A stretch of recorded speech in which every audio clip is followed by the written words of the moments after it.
Take it away. Yes. As I've said, mga dumaan na rin tayo dun sa mga civil areas of law, and now we're going to a particular area of civil law. Civil law pa rin po to. But this is more pragmatic, practical tayo today. I'll be giving 10 tips para sa mga tenants o nangungupahan dito sa UK. Practical tips po ito. At sana makatulong kung kayo, kaibigan nyo, kamag-anak nyo ay nangungupahan. Tip number 1, probably it's commonsensical, pero a lot of tenants do not read their tenancy agreement. So, basahin po natin. Bago nyo signan, bago kayo mag-agree, it is fine to ask questions. Tingnan nyo kung may exit clause ba kayo o break clause. Ano ba yung fixed term tenancy? Ilang months ba kayo o taon ba kayong tatalian ng tenancy na yan? Pwede ba kayong umexit earlier? Ano ba yung mga obligations nyo under that tenancy? And if it's not so clear, o kaya dahil mahaba ang aking pong advice, worth it po basahin. Dahil once you've signed it, the law will take it that you have read it. So, hindi pwede yung sasabihin natin na, naku, sinainan ko lang naman, di ko naman binasa. That's not a defense. So, rule number 1 or tip number 1, pakibasa po. At kung may question, okay lang naman magtanong. Hindi po yan. Dito po, that is fine. You can ask the estate agent, you can ask your landlord to clarify those points. Ang hahanapin nyo dyan, ano yung ilang months o ilang taon kayo tatalian, kung meron ba kayong break clause, pwede pa kayong umalis earlier, ano ba yung mga obligations nyo under the contract. Next, tip number 2, check nyo po kung binigay sa inyo lahat ng dokumento. They're expected to give you how to rent in England checklist, gas safety certificate, very important para sa health and safety ng bahay at ng mga equipment sa bahay. EPC or Energy Performance Certificate, important these days dahil napakataas po ng energy bills ngayon. So makikita nyo sa Energy Performance Certificate kung gaano ka energy efficient ang bahay na yan.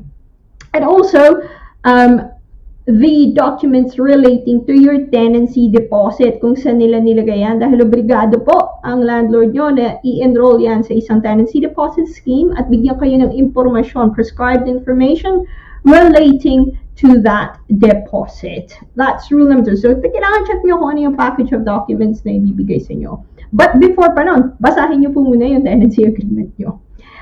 Number 3, tip number 3, this is very important. This is a practical, a very, very practical advice. And probably dapat inuna ko to kasi bago nyo signan yung tenancy agreement at bago yung tenancy agreement ay joint tenancy. So we have situations like that na magkakaibigan kayo. You would say, ay, renta tayo ng bahay, 4 tayo, 3 tayo, at joint tenancy, jointly named tayo dun sa tenancy agreement. Think very, very carefully. Tingnan nyo kung talaga bang committed kayong maging kasama sa bahay yung mga yan for the duration of the tenancy, 6 months or 1 year. Dahil kahit pa umalis kayo, dun sa bahay, pero andun pa rin kayo sa tenancy, may obligasyon pa rin kayo dun. Kung hindi sila nagbayad, kasama pa rin kayo sa hahabulin ng landlord. And it's very, very hard to negotiate a way out of that tenancy unless may kapalit kayo, but it's still not a given. So, ano ang ating moral lesson dito? Bago kayo, parang marriage yan, ng joint tenancy na yan. Although, mas madali siguro kumawala. But, be very, very cautious. Pag-isipan ng mabuti. Kung talaga bang yung samahan, o yung friendship, o yung whatever it is na yung inyong collaboration na magsama-sama sa bahay, talagang matatag.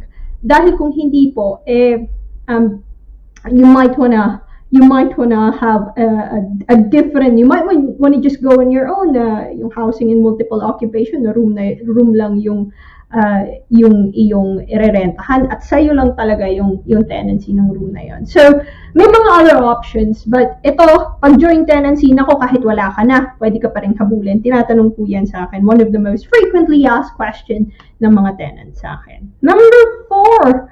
Tip number 4, pag check-in, please attend po. Sometimes people would say, naku, ano lang yan, formality lang yan, bibigay naman yung susi. I would say, please do attend the check-in. Dahil pag check-in mo sa isang bahay, you will see kung ano yung sira na, no, baka nasira na yung blinds dito.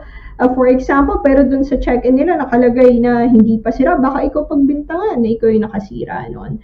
And you can see as well, you can try to see if the outlets are working, yung oven gumagana, important stuff, boiler, heating, ngayon, lalo ng winter, it's very, very important, health-wise, na gumagana yung mga heating facilities as well as shower facilities. So you want to check that, na check-in, dun sa check-in process, you want to be able to confirm that dun sa representative ng landlord. At para kung may problema, agad-agad nating marereport dun sa estate agent o property manager man yan o sa landlord mismo. So, tip number 4, wag na wag nating mamimiss yung check-in. Ayan.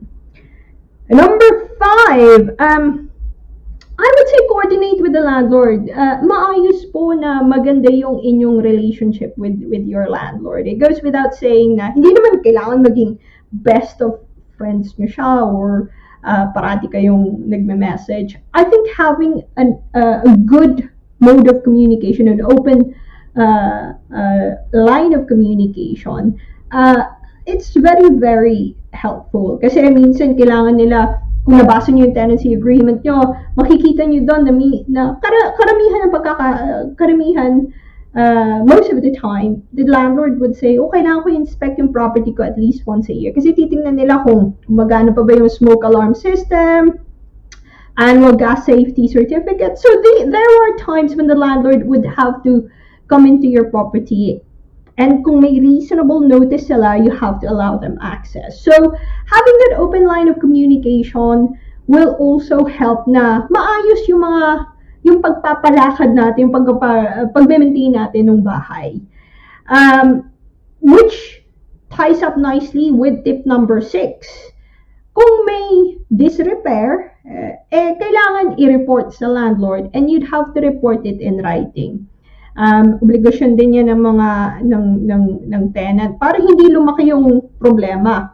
And kung maganda yung mode of communication, line of communication nyo sa landlord, sana hopefully mabilis at promptly, reasonably niya maaayos yung problema. But wag lang tatawagan, yun ang sinasabi ko, wag mo lang tawagan, kailangan may ebidensya ka na report mo yon. Dahil pag na-report mo na yan, and especially if it goes heating man yan or boiler, yun na parating nagkakaproblema in tenancies, mga nangungupahan. Yun ang sakit na ulo talaga. Pag nawalan ka ng heating dito na napakalamig, that's potentially a health hazard. Pag hindi nagwo-work yung cooking facilities mo, hindi nagwo-work yung shower facilities mo, talagang magkakaroon ng epekto yan sa quality of life natin. So, report those straight away. May duty ang landlord to fix those under Landlord and Tenant Act, and mapuprove mo na na-report mo kung in writing yan. WhatsApp man yan, di naman kailangan formal talaga yung email. At least report it in writing, message, WhatsApp, or email pa rin kung gusto mo. But make sure meron kang paper trail. Number 7, we touched upon this a few episodes ago kasi may karapatan ng landlord na mag-propose ng rent increase. Kung sa market rate talaga, halimbawa inflation, tumaas lahat. Marami tayong naririnig ngayon na tumataas ang rent rates ng mga kanilang renta. So, it's still advisable and recommended na mag-negotiate pa rin. Pag-usapan kung pwede namang mag-agree, halfway ba yan, o kung ano yung pwede nyong compromise dalawa. That would be that would be ideal. Kasi nga, kung gusto mo mag-stay sa property, mahal din umalis ng property na yan. And kung talagang yun naman talaga yung market rate,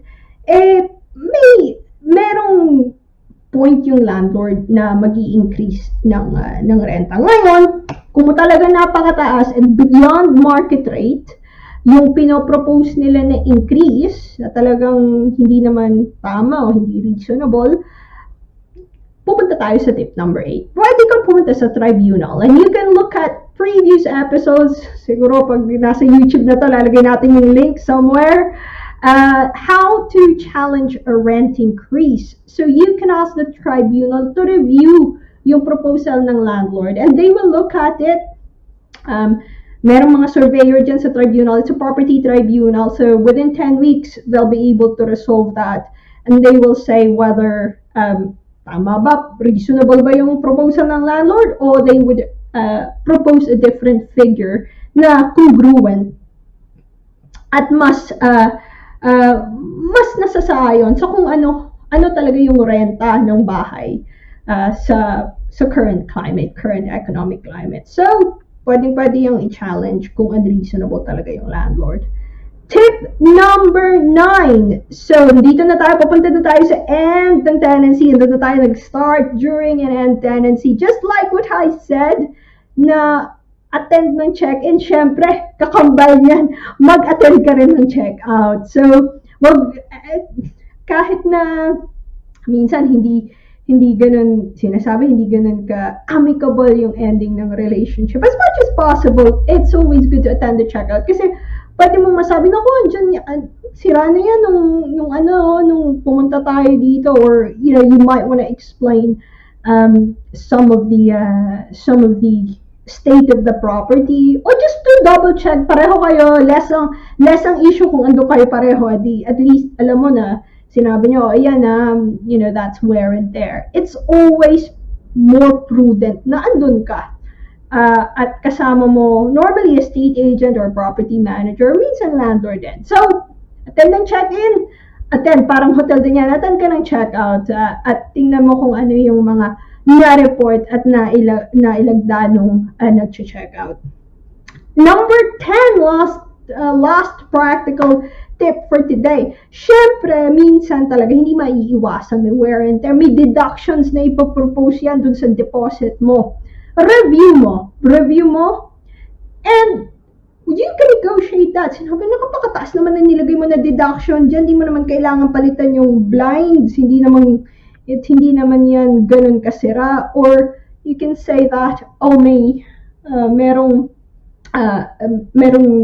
discoloration yung wall of, it just needs a lick of paint, hindi naman ganun ka mahal dapat yung budget done. So you can review it, yung proposed deductions nila, kung kung tama ba, and kung reasonable ba yung budget or fee estimate na i-deduct nila dun sa deposit mo, para maayos yung sinasabi nila na wear and tear na ginawa mo as a tenant. So, we'll go through it very, very quickly. Siguro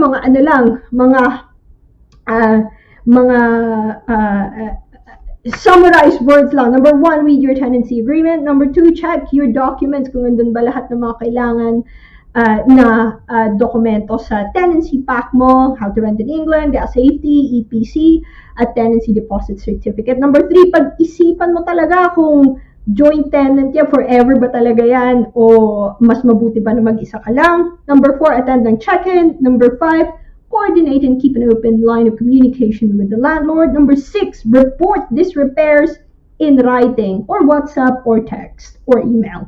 Number 7, try to agree and negotiate your rent increase, pero pag hindi talaga kaya.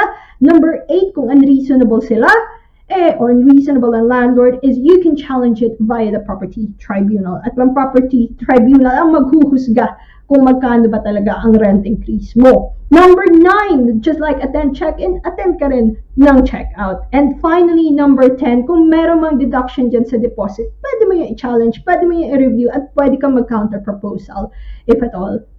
Kung sa tingin mo, and back up by evidence, talagang hindi tama yung i-deduct sa deposit mo.